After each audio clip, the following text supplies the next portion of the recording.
Hi there, welcome back to my channel, it's James here, I hope you're doing okay. So, today we put to rest the sp.Napo debacle, debate, issue. So last week I showed a plant that I called Philodendron sp.Napo. It very quickly became clear that it is not an sp.Napo.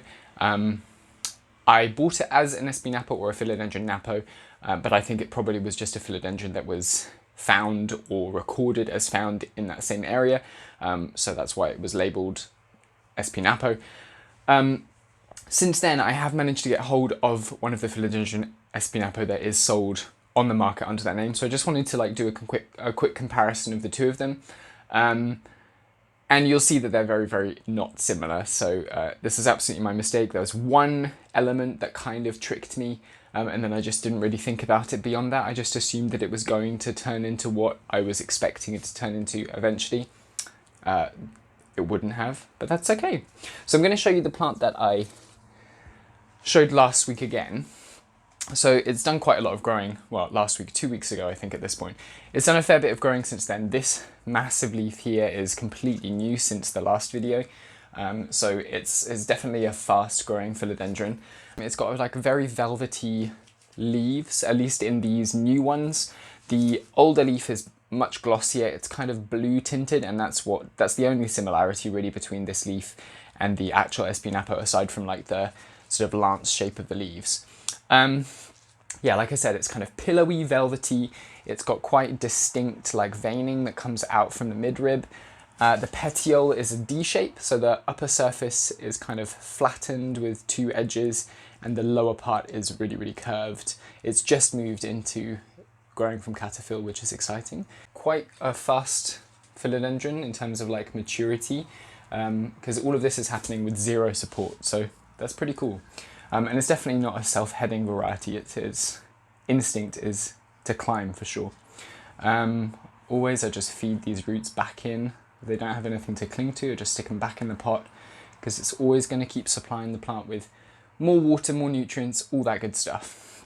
So this is the plant that I called an sp.Napo, and now this is the philodendron that I picked up since then, which is, I mean, I don't think it's a fully described species either. I'm pretty sure it isn't actually, but all of these plants have kind of names within the hobby, and this is the Philodendron sp.Napo. The main drastic difference is in the back of the leaves, so the abaxials are very red, sort of purpley, really pretty colouring to the leaves, really nice. That red kind of follows down the back of the petiole to a certain extent, it's not super visible, but you can see it in person. The petioles themselves are very circular, and there's a little bit of if you have a Philodendron gloriosum, or a glorious, some philodendron have kind of a white streaking that moves up the petioles. I don't know what the purpose of that is, but I have noticed it on quite a few philodendron. It has this. The leaf shape to me is sort of reminiscent of an Atapapuense or Atapapuense. It's quite glaucous, which is, like I said, the only real similarity between the two. So the older leaf of the Philodendron maximum, the one that I got before, the only slight similarity is that blue tint to the leaves. This is what I was expecting. So I think I spoke about how the leaves came through pink, and they come through a peachy pink with that philodendron, but these ones obviously they're very red. It reminds me of the bicolor, how intense the red to the back of the leaf is. So I'm really excited to have the plant that I thought it was actually in my collection, and thank you to everyone who pointed out really nicely that they didn't think it was what I thought it was. That's perfect. It's got a little bit of growth coming through there, which is exciting. It was a stem cut, so it was chopped off there, and it's just putting out its new growth. So that's pretty quick, because I only got this under 2 weeks ago, maybe about 2 weeks ago, something like that. I'm just going to go through a couple more plants that I got recently, that I've shown a couple of them in videos. This one I have before, but the others are pretty recent. I've definitely been buying and trading a lot less recently. I've been focusing on propagating the plants that I have, and I've kind of just been a little bit removed from that kind of, I think I said this in my previous video as well, from that push to continuously be growing my collection, but I still really enjoy getting new plants in and playing around with different things. So just showing you a few of the ones that I've added. This I had in my grow tent video. This is its new leaf, so it is actively growing. This is a Curtisperma johnstonii. It's sort of a semi-aquatic species from what I've read, so I have it growing in semi-hydro with sort of half of the pot submerged in water. This is not a permanent setup, this little plastic cup thing. I'm just keeping it in here because I'm lazy, but I do have a semi-hydro pot put to the side for when it has slightly more developed roots, and I'll just shift it across to that as soon as it seems like it needs it. For now, it's growing pretty well. It's a really interesting plant. Obviously, they're just beautiful with this kind of pink-orange colouring to the leaves. That does seem to disappear a little bit as the plant matures. What I've noticed so far is that they'll emerge very, very pinky orange, and then over time they kind of fade off to a green with a little bit of red. But I think that sort of lessens even more, so they turn into these big eared dark green leaves with sort of small amounts of orange in the veins. Still really gorgeous. They grow very similarly to like alocasia, colocasia. They have like really spiny petioles, which is very interesting. I can kind of imagine that when this is a large plant, that will be quite intimidating, because already at this tiny size, they're pretty sharp. So that'll be interesting to see. I believe they grow like at the edge of or partially submerged in water, so they're much more likely to get sort of direct light. So I've been treating this like that. I've got it on my Hoya shelf in some pretty bright light, and so far it's really, really liking it. It's not showing any signs of distress or bleaching or anything like that, so I think we're good. Yeah, I'll keep you updated on this. Really, really exciting plant. Next one. Yeah, I don't know how to pronounce this one. This is the Anthurium Bessie. I'll put it up on the screen so you can think about how to pronounce it. I'm thinking like Bessie, but that sounds a little bit weird. Anyway, it's a really, really beautiful Anthurium. I've seen them around a lot, and I had the opportunity to get them a few times before, but they kind of just were too similar to a lot of other things that I've seen, particularly like the Anthurium regali. My regali in particular looks very, very similar. The main difference is in these lobes, so they're much more kind of like separated for one, and they have a really nice inward curve, and the veins kind of spray outward in a unique way, I'd say. The leaves also seem to come through like orangey red, and that lasts for quite a while, because this is obviously not a very new leaf. It's fully hardened, but it still has some of that pinky red to the back of the leaf, which is really nice. I got this in the end because I'm excited to, one, grow it and see how it does as it matures. I'm sure this leaf shape sort of dramatically increases, and yeah, you'll see a lot more of like the features of the plant as it matures. But I also want to try and hybridize it, because I feel like this crossed with something like luxurians would be like really, really, really nice. So we'll see what we can do. So far, nothing really to say about it. It hasn't done any growing visibly. It might have an inflorescence starting to poke out there, but I'm not sure whether it will go for the inflow or the new leaf root first. We'll see what it decides. Really pretty. Moving on to some trades. So we have one more aroid, and then the other two are begonia. Very exciting.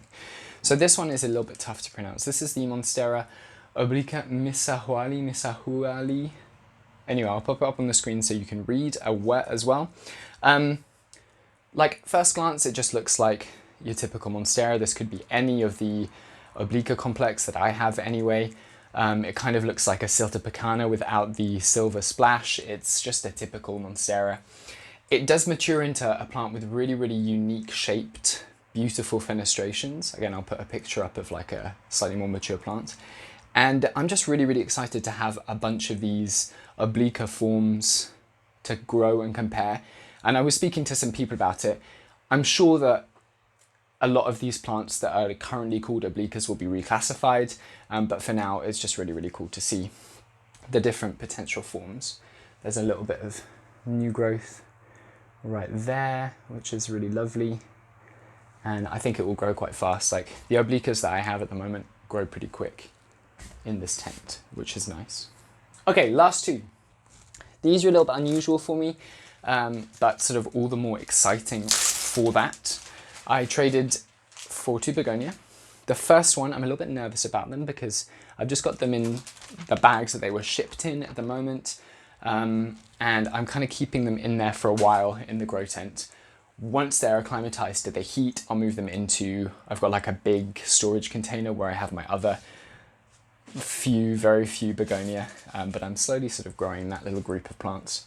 This is a Begonia sp. Julau.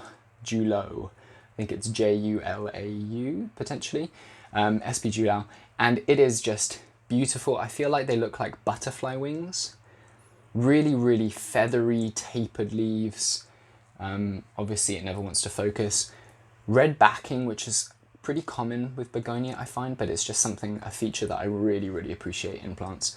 And the colouring on the leaves, so these these pink splashes, it doesn't come across like pinky purple, but they are absolutely iridescent. It looks like someone's taken glittery paint and has just streaked it across the leaves, and I think that's just so special. This is kind of like weird for me because one of the reasons why I wasn't mad on begonia for a while is because they're so like out there and in your face. But some of these species, like that to me is just perfection. And I wasn't expecting to like this one as much as the other begonia that I'm going to show you, but I think I like it maybe more, potentially. It is just beautiful. I've been working a little bit more with like terrariums and small growth projects and stuff like that, so I'd be really excited to put something like this in the terrarium where it can really be like a centerpiece or fill out a little bit more. Like that would be lovely. But first of all, I'm going to try and work out what it likes and ideally not kill it. Fingers crossed. Just pop it in there, I'll just seal it and then I'll blow up the bag in a second. Second begonia, which somehow fell over, which is nice. This one I've wanted for a long time.